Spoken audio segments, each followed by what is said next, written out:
Hi అండి. ఈరోజు వీడియోలో చేదు అనేది లేకుండా రుచికరంగా కాకరకాయ కారం ఎలా తయారు చేసుకోవచ్చో చూపించబోతున్నాను.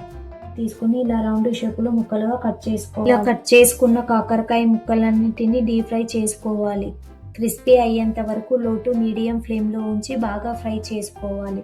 హై ఫ్లేమ్లో పెట్టి కాకరకాయలను వేపితే మెత్తగా ఉంటాయి కానీ కలర్ వచ్చేస్తాయి. ఇలా క్రిస్పీగా అయ్యేంత వరకు ఈవెన్గా ఫ్రై చేసుకొని ఒక బౌల్లోకి తీసి పెట్టుకోండి. ఇప్పుడు ఇదే నూనెలో పావు కప్పు దాకా వేరుశనగ గుండ్లను దోరగా వేయించండి. వేగాక ఇలా పక్కకు తీసుకొని ఇందులోనే పావు కప్పు దాకా కరివేపాకును కూడా వేయించండి. వేయించిన తర్వాత బౌల్లోకి తీసుకొని పెట్టుకోండి. ఇప్పుడు పాన్లో కొద్దిగా నూనె వేసి అందులో 2 టీ స్పూన్ల ధనియాలు, హాఫ్ టీ స్పూన్ దాకా జీలకర్ర వేసి లైట్గా ఫ్రై చేయండి. ఈ ధనియాలను జీలకర్రను కూడా మిక్సీ జార్లోకి ట్రాన్స్ఫర్ చేసుకోండి.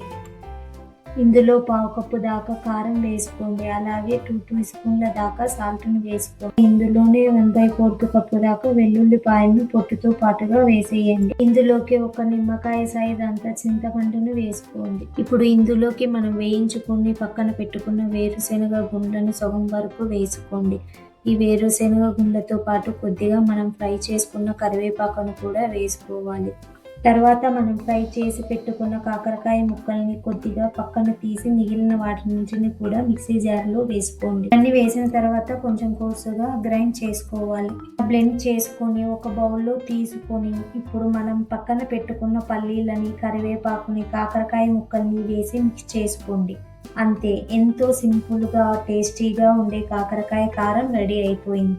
గ్లాస్ జార్లో స్టోర్ చేసుకొని ఫ్రిడ్జ్లో పెట్టుకొని ఈజీగా 2 to 3 months పాటు ఉంటుంది.